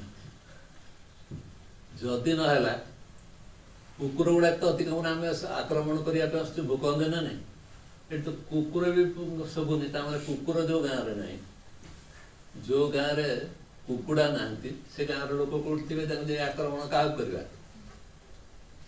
तेणु गाँव आश्चर्य कथा ये धूआं भी टे देखा लोक रांधि बाड़ी के खाऊे कि कौन करते बंचुन तार गोटे प्रमाण तो किसी था ये से प्रमाण भी ना ये कुकुड़ा खराब नहीं कुकुर मैंने ये रड़ी करना धूआं भी उठुनी ये कहीं ना पलैया मैंने भाविल करा साधु तो ठीक कथा कहते कहीं ना कहीं गोटे अच्छी पछाड़े कि से गोटे साहाଯ୍य कहीं ना कहीं गोटे अच्छी पछाड़े ये कथा से जहाँ कहते प्रकृत ठीक जदि कुकुड़ा गुड़ाक कुआड़े गले बोले आम चिंता करूँ सी भगवान ऊपर छाड़देले कुकुर चिंता करूँ सी भगवान ऊपर छाड़देले आम निआर चिंता करूँ सी भगवान ऊपर छाड़देले एवं सी पाख चल जाए भूल मागे जे आप एकदम आमको ठीक बाट बतौले एम गला बेलू सी भी ना सी कुआड़े चलीगले तेणु ये गपटी आमको कौटी नहीं छाड़ा तुम्हें जो पृथ्वी पृष्ठ को सब पलि आस तुमको आकला ये संसार हूँ एक सपना ये जो तीन प्रकार स्थिति देख तुम गति करुच जो जो पंचभूत द्वारा तुम या तुम प्रत्येक चरित्र जो जो माध्यम से गठन करा ये सब गुड़ाक हूँ जी अनुभव कर अनुभव कर भूल लोक भूल भुव स्व महजन तप सत्यलोक पर्यंत जी प्रत्येक डिटेल हिसाब रखी एवं प्रत्येक किए नियंत्रण कर जानी ये भू ठार भुव स्व महजन तप सत्यलोक पर्यंत सबूर खबर जहाँ पाखे अच्छे सी किए सी हूँ जो सद्गुरु सी तुम सहायता करने सब अच्छी ना नहीं आम प्रमाण करके देखा सी गोटे अस्त्र आमको देदेला किए तू 100 भाग विश्वास कर दे तू हूँ से पूर्ण ब्रह्म से दुईटा गाइब से लास्ट को जो भजन के लास्ट को इसे काया होता बिना से झाड़ी अच्छी ना नहीं तू निजे पूर्ण ब्रह्म बोली आगे मानि जा अच्छी ना नहीं लेक्चर ना नहीं स्वामीजी किंतु मु पूर्ण ब्रह्म बोली मानिया पे प्रस्तुत नहीं मु खांटी मनीष एवं मत करोना खाऊ कई खाऊ ना खाए मु मरबी निश्चय एटा मुझे जानी किंतु मु पूर्ण ब्रह्म बोली मानवा पे प्रस्तुत नहीं मु मानवा पे प्रस्तुत अच्छी मत दिने मरवा पे पड़ो किए न मानवा तू आम समस्ते मानवा मत मरवा पे पड़ो किंतु तू हूँ अमृत तोर मृत्यु ना नहीं तू हूँ आत्मा ये देह परिवर्तनशील एक कथा गुरु कही कही कही कही केते थर कही सारापर आम ग्रहण करने नाराज भाविक देख आमको जहाँ जहाँ कही दिखाई आम 100 ରୁ 100 भाग ग्रहण करूँ ना हतादर कर गपटी आमको बुझेदेला देख गुरु तो गोटे दिव्य अस्त्र देदेला तू हूँ 100 ରୁ 100 भाग ब्रह्म ब्रह्म शब्दर अर्थ हूँ जी सर्वव्यापक जी सबुठी परिपूर्ण होता है केमिते अणुरु अणियान महत्व महियान अणुरु अणु एकदम बड़रू बड़ जी सबुठारु बड़रू बड़ कि जी सबुठारु सानरू सान अर्थात से कौटी अच्छी अणुरु विशाल पर्यंत सबुठी जार भूमिका अच्छी परिपूर्ण अच्छे सी हूँ किए ब्रह्म और तू किए ना तू हूँ से ब्रह्म आमर विश्वास आसुन हाँ अणुरु अणु कड़े मु पुणी ब्रह्म ब्रह्म विश्वास आसूची भरोसा आसूची अरे भरोसा कर बोली कह ना नहीं भजन गाइल ना नहीं भरोसा कर भरोसा कर भरोसा कर आमर भरोसा नहीं से सत्संग कर भरोसा नहीं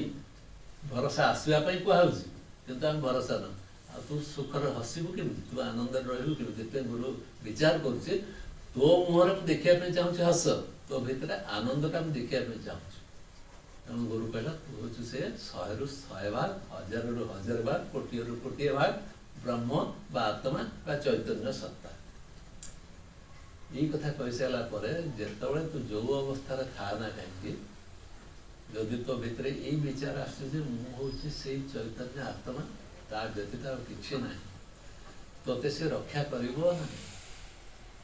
आसीगला प्रश्न आम जे जदि मु आत्मभाव बुड़ी रही से मत रक्षा कर ना जदि तुम पाखे से ना मु आत्मभाव रहा कौन हम मोर तो कहीं आत्मभाव ठीक भाव में आसुनी हे गुरुदेव आप जिते जहाँ कले मोर आत्मभाव मो भीतर संचरित होना मु कौन करी पचारू ना नहीं मु पूर्ण भाव मात्रा विश्वास कर जापर आम गुरु को पचारू कहीं आम कौन करूँ आमर असुविधा किसी कर तोर ना तू कर्ता भावटा छाड़ अच्छे ना नहीं भजन में तू निजको कर्ता भावटा छाड़ किंतु मु कर्ता ना रही पार कर्ता भावटा छाड़िया कहगला किंतु मु कर्ता ना निजको रक्षा कर भाविक देख गुड़ाक सब आम जीवन कहानी कर्ता भाव में समस्ते अच्छा ना किंतु गुरु कहूँ कर्ता भाव न छाड़ला माने तू आनंदमय राज्य में पहुँच पार ना एवं से आनंदर स्वरूप हूँ किए ना तोर आत्मार लक्षण हूँ सचिदानंद सचित आनंद जी तू से आनंद स्वरूप तू कह मुझे ग्रहण करी ना तू आनंद केन्द्र आनंदर स्वरूप गुरु बतेला जे तू हूँ निजे आनंद स्वरूप तू रहा कथा भरोसा कर भरोसा कर भरोसा कर किंतु आम एत दुर्बल जे आम भीतर से भरोसा टिक सन्देह आम मन भीतर भर्ती रही राजा टे थे गोटे ऋषि आश्रम रहा चाहिए कौन कहीं मोर इच्छा हो सबुदिन महल रही सारापर कौन गोटे चाड़फाड़ घर पुड़िया पुड़िया घर देखी मसणा फेसणा पकई शोले केमती लगता आम भी सीटा कल्पना कर आम अधिक चाहिए से राजा खबर पठेले मंत्री द्वारा जाए आश्रम कह दिया गुरु मुझे आश्रम रहा चाहे ये जाकि मंत्री ये कहला राजा चाहती से कहले इच्छा हो आश्रम रहा कुड़िया सब पकई रे भल कथा रुँ आम कहार असुविधा किसी नहीं से शिष्यटी जे थी सी गोटे क्षीर आणिक देला गाईर क्षीर आणिक देला ये मंत्री पी सारापर एते मिठा एते सुंदर क्षीर ये बहुत सुंदर क्षीर कहीकि आसिकी कहला राजा काली आस तमें ठीक यही गाईर क्षीर मो राजा को दो मत जो क्षीर देलु आज से क्षीरटा राजा को दो से खुशी से मन मन राजा से क्षीर कहीदे गला कि राजा मंत्री दी जन आसला बेलू से जो क्षीर देला मंत्री कहला कहीं मुझे लगुनि क्षीर गुड़ा जो टेस्टी लगुला ये अलग गाईर क्षीर मुझे देदेला ना राजा कहले नहीं तो क्षीर ठीक लगुच काली बहुत बढ़िया लगुला मंत्री कहले आज कौन एमती लगुच राजा कहले नहीं मत ठीक लगुच मंत्री से कहला जे ये जो गाई जो क्षीर एत मिठा क्षीर दौर आसु आसु कल्पना करदे केते पैसा से नब कि देले गाईटा किणी नहीं गले हुंदा किसी स्वर्ण मुद्रा ताको देदेले गाईटा को देदेव तेणु मने मने से गाईर हिसाब करते गाईटा मो पाक चल राजा से पचारे देख ये जो क्षीरटा आज भल लगे ना तार कारण है तो राति भीतर तार हिसाब कर देते कौन हिसाब करते जे ये गाईर दाम केता तार क्षीर मिठा पणियाटा तो भूली गलु किंतु गाईर दाम करके पूरा नहीं जावाई चाहिए एकदम सावधान विचार कर तोर मनर वृत्ति हो गला मु गाईटा को केमती नहीं जीवी तार जो मिठा अच्छे से गुण को तो गाड़ी बाट कहल राजा कहले मंत्री तुम मो पाखे रही पार तुम पलि जा राजप्रासाद तुम मो पाखे रही तुम मोर मनोवृत्ति बदल मु जो मिठा क्षीरटा गाई रही था तमरी भाया लोक पाखे रही किणी नापी जार मन हम मिठा खाया बदल किणी नापी जी मन कला ये लोक पाखे रही मानसिक अवस्था बदल तेणु मुझे जे गुरु पाखे गोटे आश्रम मसुणा टी पकईदी शोई जावाई मोर आनंद थिला ता भर तू आसिक क्षीर गाई एवं किमिति मिठा हम ना ना कौन हम परिकल्पना कलु ये द्रव्यर मूल्य कमी जाए आम प्रत्येक जिनस किसी ना कि आम सुविधाटा चाहते आम गुरु को खाली जाए किए मंदिर को खाली जाऊनि किए मस्जिद को खाली जाऊनि किए गिरजा को खाली जाऊनि किए कौन से उद्देश्य न रही को सांग पाक जाऊनि किए गोटे प्रकृति पाक जाऊे किसी गोटे उद्देश्य न रखिक जाऊनि तार मतलब किसी अच्छे जाऊँ तेणु मनुष्य सब किसी ना कि उद्देश्य जाऊँगी एवं तार अहंकार को से जागृति कर जोटा गुरु से अहंकार को नाश कर कामटा करते से कहते तो जीवन में मस्ती कर शिखेनु आम पिला मन कहले जो युवक मैंने अच्छा मस्तीर अलग अर्थ अच्छे कौटी कौटी कुकुड़ा मिल कौटी एटा मिल कौटी सेटा मिल आम मस्तीर अर्थ होचे गोटे ग्रुप हो नाची जमी आम रही पार्नु से भाया अवस्था नचा कुदा कर जीवन को बीतेगा किंतु महापुरुष माने सन्थ माने ज्ञानी माने को मस्ती रह कबीर कहे मोर घर को मुझे फुकीदेली माने जलईदेली निजे जो बंचुची जहाँ को लेकिन आश्रय करुच्ची जो घर मुझे रोचे से घर जो प्रकार संस्कार जो प्रकार विचार से गुड़ाक सब मुझे निजे निआ लगेदेली अर्थात जहाँ मु मोर करुच्ची मो घर मो स्त्री मो पिला मो कुटुंब जुआड़े गला माने जीवन में प्रथम मो पार्टी किसी ना कि उच्चारित होना मोर पिला मोर स्त्री यार किसी ना कि उच्चारित होना नहीं शब्द देखा मोर अहंटा मोर मुटा कौट जा आबद्ध हो तेणु से कहते ये भाव अहंटा द्वारा आबद्ध हो मनुष्य रोचे एवं तार अहंकार तार सुखटार संज्ञाटा से विचार कर एति भितर मत मिल मोर सुख कहला माने मोर परिवार मोर संसार यार भितर ही मत सुखटा मिल किंतु कौ जिन से निजे तैयारी कर ना पवन तैयारी कर ना जल ना माटी ना कौन तैयारी ना चौकटी से निजे कौन सी जिन तैयारी घरटा तैयारी कहीं ना कहीं करना ना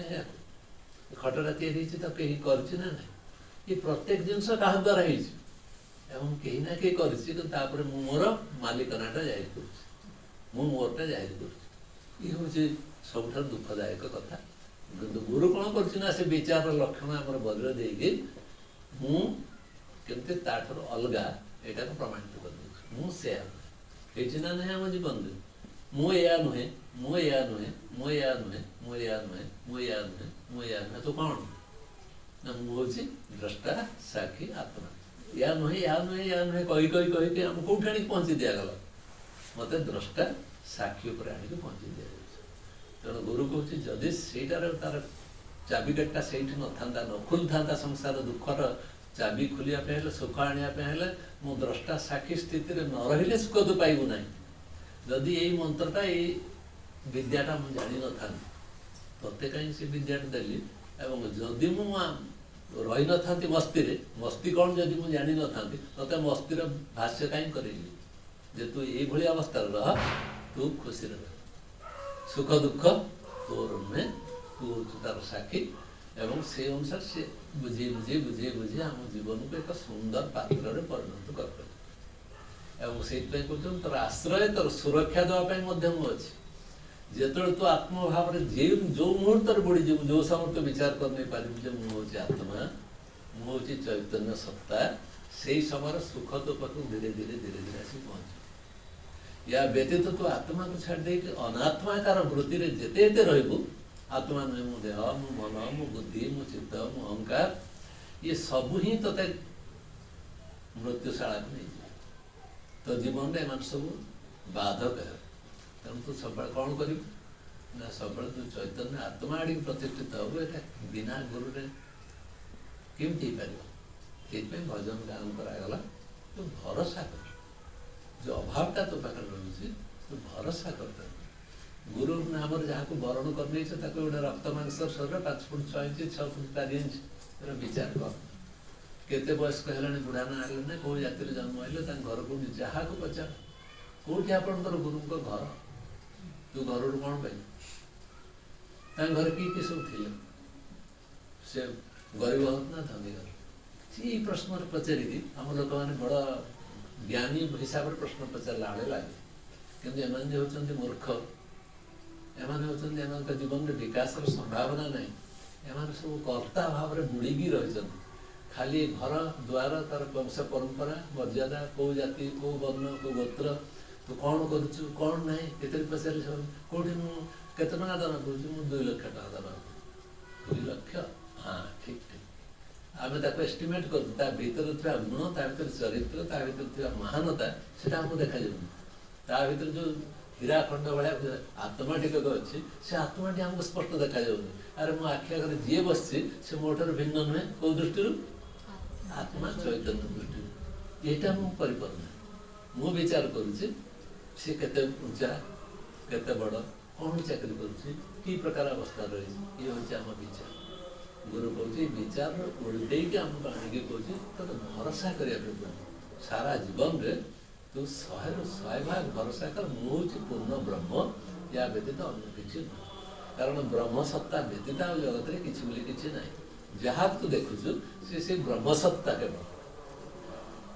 ଇଏ କେବଳ ଗୋଟେ ରୂପ ଧାରଣ କରିଛି ନିଜର, ସେ ହିଁ ରୂପକୁ ଧାରଣ କରିକି ସେ ନିଜେ ହିଁ ଆସିଛି, ସେ ନିଜେ ହିଁ ରୂପ ଧାରଣ କରୁଛି, ସେ ନିଜେ ହିଁ ତାର ପରିବର୍ତ୍ତନ କରୁଛି, ନିଜେ ହିଁ ତାର ନିୟମ କରୁଛି, ନିଜେ ହିଁ ସବୁ କିଛି କରୁଛି। ତୁ କେବଳ ନିମିତ୍ତ ମାତ୍ର। ହେ ଅର୍ଜୁନ, ତୁ ହେଉଛୁ କେବଳ ନିମିତ୍ତ ମାତ୍ର ଭବ ସବ୍ୟସାଚୀ। ଭଗବତ ଗୀତାରେ ତାକୁ ଲାଷ୍ଟ ମାନେ କହିଲା ତୁ ହେଉଛୁ ନିମିତ୍ତ ମାତ୍ର। ତୁ ଏକଦମ ଗୋଟେ ମୋମେଣ୍ଟ ପାଇଁ ତୁ ଅଛୁ। ସେତିକିରେ ତୋର ଅହଙ୍କାରକୁ ଦେଖ। ତୁ ଗୋଟେ ମୁହୂର୍ତ୍ତ ପାଇଁ ଆସିଛୁ ଏ ସଂସାରକୁ, ତାପରେ କ'ଣ ହେବ ତା ଠିକ୍ ଠିକଣା ନାହିଁ। କିନ୍ତୁ ତା ଭିତରେ ତୁ କ'ଣ କଳ୍ପନା କରିଚାଲ। ତେଣୁ ସେଇଥିପାଇଁ ତୋତେ ଏଇ ସ୍ତରକୁ ଯିବା ପାଇଁ ପଡ଼ିବ ଯେ ଗୁରୁ ନାମକ ଏକ ଦିବ୍ୟ ଜିନିଷ ମୋ ପାଖରେ ଅଛି। ଯେଦିନ ପର୍ଯ୍ୟନ୍ତ ସେ ଗୁରୁ ଖାଲି ଗୋଟେ ଫଟୋଟିଏ ବି ଭାବିକି ତା ମାଳା କରିକି ମୁଁ ବେକରେ ନେଇଥିବି, କିଛି ଲାଭ ହେବ। ଯେଦିନ ପର୍ଯ୍ୟନ୍ତ ସେ ନାମ ଟିକେ ବସିକି ଘୋଷୁଥିବେ, ତା ଦେହରେ କିଛି ଲାଭ ହେବ। ଯେଉଁଦିନ ପର୍ଯ୍ୟନ୍ତ ତାଙ୍କର ଭାବଟା ମୋ ଭିତରେ ପୂର୍ଣ୍ଣ ମାତ୍ରାରେ ପ୍ରତିଷ୍ଠିତ ନ ହେବ, ସେଦିନ ପର୍ଯ୍ୟନ୍ତ ମୋର କୌଣସି ଚେହେରାର କିଛି ନାହିଁ। ଯେତେ ବଡ଼ ବଡ଼ ଫଟୋ କରି ଟାଙ୍ଗିଲେ ବି ଘରେ ତାର ମୂଲ୍ୟ କିଛି ନାହିଁ। ଯେତେ ତାପରେ ଆଲୋଚନା କଲେ ମଧ୍ୟ କିଛି ଲାଭ ନାହିଁ। ତାର ବାକ୍ୟଟାକୁ ମନ୍ତ୍ରମୂଳ ଗୁରୁ ବାକ୍ୟ, ଯୋଉ ବାକ୍ୟ ଯୋଉ ଶବ୍ଦ କୁହାଉଛି, ଏଇ ଶବ୍ଦ ଗୁଡ଼ାକ ମୋ ଭିତରୁ କି ମୋର ପରିବାର ତରଫରୁ, କି ମୋର ପିତାମାତା ତରଫରୁ, ମୋର ବନ୍ଧୁବାନ୍ଧବ ତରଫରୁ ଏଇ ପ୍ରକାର ଶବ୍ଦ କେହି ଦେଇକି ମୋତେ ଶୀତଳ କରିପାରିଥିଲେ କି? ପଚାର ପ୍ରଶ୍ନ ଦେଇଛୁ। ମୋ ବଂଶରୁ कि कई लोक मत ये शीतल कर ठंडा कर मनटा को शांत कर पारे ये शब्द कही कारण शब्द कहले व्याख्या करवा बुझेबार क्षमता आम पाखे न था क्या पाखे न था तेणु गुरु कौन करे ना से प्रकार क्षमता हासिल कर से जो दिव्य अस्त्र प्रयोग कर परिष्कार शोधन कर दे परिष्कार कर दे किमिति ऑपरेशन करके आम मनोभावटा संपूर्ण बदल ये मनोभावटा बदली गला पर आम दृष्टिभंगीटा चैतन्य आड़ को जाए ये दृष्टि भजन माध्यम स्वामी जहाँ लिखी तार व्याख्या पढ़ी खाली गद्य पढ़ते सुख दुखों को देखते रहना एटा तो बुझवार किसी असुविधा नहीं सुख दुख नाम रही चकटा घूर सुख और दुख चक घूर देखते रहे शगड़ जा चकटा घूर जी ऊपर बस शगड़ चलाऊनी से देखु चकटा चलती बलद जी टाणुची से देखुची चकड़ा मो पछाड़े घूर बुद्ध ताको देखिए कहते बलद पछाड़ जमी चकड़ा ताको अनुसरण करे दुख सुखटा सेमती आमको अनुसरण करता है चक्ष वाहन पाएनि जमती बलद को अनुसरण करके चकटा चालू था ठीक सेमती मनुष्य पछाड़े दुख और सुख ये चक्रवत परिवर्तित दुखानी सुखानी दुख सुख चलती तू कौन कर तू देख कौन आम बुझार असुविधा है ये तत्व कौन आमको बुझी दिया है कौन कहगला कभी न मान तू अपना सबुठी मु मोर करके मोर बोली जेकोसी जिनस मोर सहित जोड़ दौ मोर सहित आम जोड़ दौचु ना ना मो शशुर केमती कह मो शाशु केमती कह तोर कौ दिन है सी ना मो शशुर मो शाशु घर को गलु 5 दिन रही तो शशुर तो शाशु हो सब आपणार हो सब आम आपणार करवाटा स्वभाव प्रकृति केमती जाए मो पुओ मो नाती मो घर मो संसार मो सांग मो साथी सबुठी आम जोड़ी दौचु ना ना से कहते आपन मो निजता को दूरे रह ये हूँ महारोग गोटे तो जहाँ सांग निज को जोड़ी दौचु सी ते रोग परिणत हो बिना तो बची पार मो स्त्री पसंद करे रूप गुण मत पसंद हुए मुझे तारी ना को बारंबार बारंबार बारंबार उच्चारण कर मत खुशी लगुच खुशी लगुवा जो दुख दुख जन ना स्मरण करते से कहते जोटा तोर आपणार आपणार लगुच तो दूरे जो ते आपणार आपणार भावटा अच्छी अलग कर जगत को जान एक सपना साक्षी बन देखते रहना जगत केमती स्वप्न यहाँ बुझेगा दरकार नहीं स्वप्नटा जमी आम देख सारापर अद्भुत भाव में स्वप्नटा देखिली निद भांगला मु स्वप्नटा विश्लेषण कली अरे एमती समस्या एडे बड़ पार्टी कर सापटा आसला गिरी दे था ना चबकी पड़ली उठ उठ कहीं साप कहीं पार्टी कहीं दांत कहीं किसी मत देखा जाऊनि स्वप्नटा जमी आसला सेमती पलैला से पुणी संसार जहाँ कम पिता माता घर द्वार संसार नहीं कि कौन गोटे स्वप्न ना नहीं गोटे मुहूर्त टूटी जाए के समय लगे से भद्रलोक जन आसी कहले मोर झीटी 10 लाख टका दरमा पाला देखुना करोना से मरीगला मुझे आसी गोटे बहीटे या कहले आप तैयारी मुझे देखे आप प्रेस तो बुझिली पुणी अन्य प्रेस भी बुझे केत मुझे आपंकर झीटी एत प्रेम अच्छे श्रद्धा अच्छी कौटे 1000 टका के हम ये व्यस्त कहीं होती ये गोटे स्वप्न भाया गोटे जिनसा आप झीपाई जी भावुँ करदे देखो आम ममताटा केमती रही सी जेहेतु एति टका दरमा पाला बेचारी बहा ना भल कथा बहा नाला ना भारी असुविधा होता मनीष कौन कौन भावी इकोनोमिक्स अध्यापक सी भावुँ बापा भी प्रिंसिपाल थे कि मन भितर कि प्रकार भाव सब रही जहाँ को देख जो हाथ मार दियो से मोर आपण रोचे ना गुरु कहते ये रोगटा को तो न छाड़ी जदि भयानक अवस्था तो पहुँच तेणु जो देख तोर आपण कहीं ना कहीं आसूचे से तो रोग आरंभ हो जाए जगिक रह सावधान रह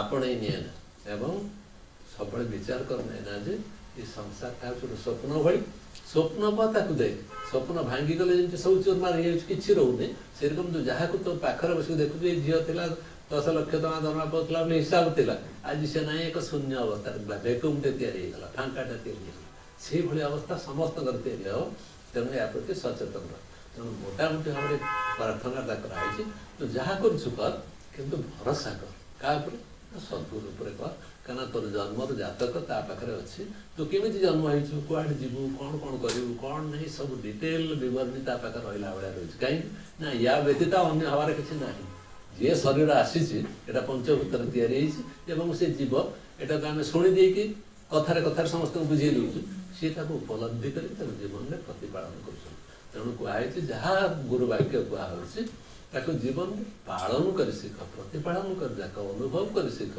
बोध कर शिख ताहले गुरु प्रति श्रद्धा भावटा आस आमर आज प्रार्थना आम आरंभ कले विचारटा अनुशीलनटा पहुँचुच कौटी ना मोर समर्पण सेमती परिष्कार परिच्छन्न शुद्ध हवा दरकार मु प्रकृति में जहाँ एति ज्ञान मो पाखे अच्छी आती ना देखी हबार किसी ना मुझे जानी ये जानी एति भाव में मुझे गुरुदेव आपण पाखे पहुँची मुझे मोर आउ कि मोर संसार किसी करार किसी जानवर ना जहाँ अच्छी मोर अभाव कौन अच्छे आप जापर पूरण करूँ से पूरण कले करूँ न कल न करूँ किंतु मु मोर भाव मुझे रखी ना ये भाव में निजर अहंकार ठार मुक्ति देवा है गुरुर काम तेणु से अहंकार आमको मिथ्या प्रलोभन सठता छलना कपट जावती आड़ नहीं तेणु से सब जिन उपलब्धि करमको सचेतन कर सावधान तो निज प्रति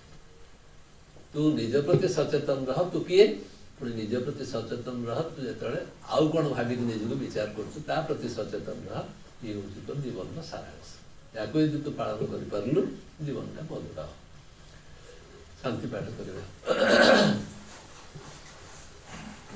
ओम पूर्णमद पूर्णमिदं पूर्णात् पूर्णमुदच्यते पूर्णस्य पूर्णमादाय पूर्णमेवावशिष्यते सर्वे भवन्तु सुखिनः सर्वे सन्तु निरामया सर्वे भद्राणि पश्यन्तु मा कश्चित् दुःखभाग् भवेत्